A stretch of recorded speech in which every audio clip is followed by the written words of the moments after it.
how to see mutual friends on Snapchat. Let's get started. First, open the Snapchat app on your mobile device and make sure you are logged into your account. From the Snapchat camera screen, swipe right to access the friend screen or tap on your profile picture on the top left corner. Then simply tap on Add Friends option as in plus icon available on the top right corner. And here you can see some suggested profile to view more details.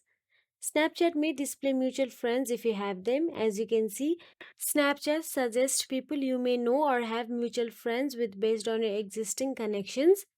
Tap on the suggested profile to view more details or look for the mutual friends section below the user's name or in their profile details. You can see some profile contains mutual friend option below their names. And that is it. By following this step, you can easily see mutual friends on Snapchat.